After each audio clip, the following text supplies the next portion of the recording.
E se eu dissesse que existe um indicador que acertou desde 2017 os melhores pontos de compra do Bitcoin em 77% das vezes? Você acreditaria? Não acreditaria? No vídeo de hoje a gente vai falar sobre esse indicador. Primeiro vamos entender o que é esse indicador. Esse indicador se chama STH Cost Basis, ou seja, o custo base dos investidores de curto prazo. Essa é uma métrica extremamente interessante para a gente entender o sentimento do mercado.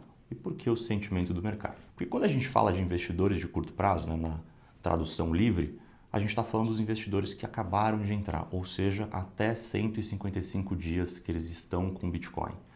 E essa métrica captura a média, ela forma uma linha que captura uma média do custo base desses investidores. Portanto, quando o preço do Bitcoin cai abaixo dessa média, surgem as melhores oportunidades.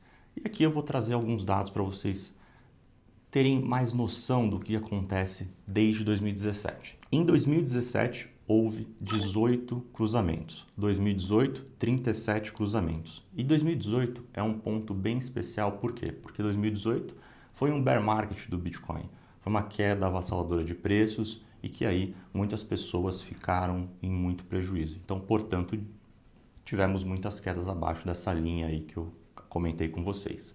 E o interessante aqui é que, mesmo durante o bear market de 2018, sempre que o investidor comprasse o Bitcoin, comprasse uma parcela de Bitcoin, quando o preço mergulhava abaixo dessa linha, ele teve um lucro de uma taxa de vitoriosa acima de 50%. Ou seja, até em períodos de estresse, esse indicador se mostra muito poderoso. 2019, 11 cruzamentos. 2020, 37. 2021, 23. 2022, 13.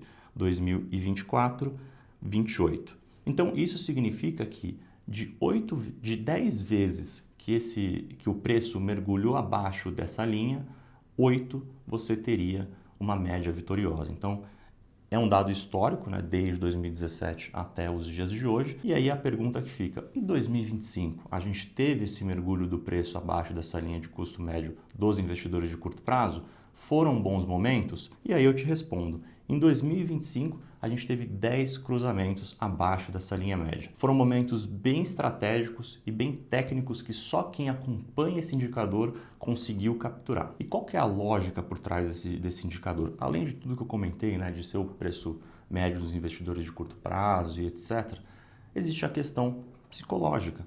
E a questão psicológica nesse dado em especial é assim, o cerne dele. Por quê? Porque a gente está realmente capturando o sentimento. Quando as pessoas falam de sentimento, geralmente existe aquela pergunta, né? Ah, agora é uma boa hora de comprar Bitcoin? Agora é uma boa hora de vender Bitcoin?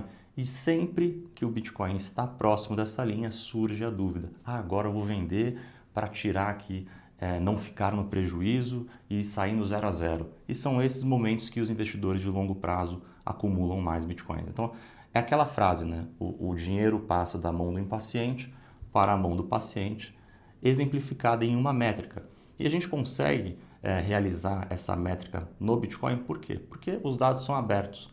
Então a gente consegue ali filtrar tudo, extrair os dados, utilizar de matemática avançada para conseguir traçar essa linha que, como eu falei, desde 2017 é muito vitoriosa. Por fim, existe uma metodologia muito interessante também. Da mesma forma que a gente captura aí o custo médio dos investidores de curto prazo, a gente também consegue projetar por cálculos onde seria aquele pico de euforia. E, como eu falei anteriormente, aqueles períodos de euforia, estou aqui lucrando muito, que são esses os pontos onde os investidores de curto prazo ficam eufóricos e aí os investidores inteligentes, eles realizam as suas vendas. Então, também existe essa forma matemática de capturar esses valores. Mas essa forma matemática é só para quem assina o CFM, então já deixo aqui a sugestão de você acompanhar o nosso produto para ter acesso a todas essas métricas, a todos esses estudos.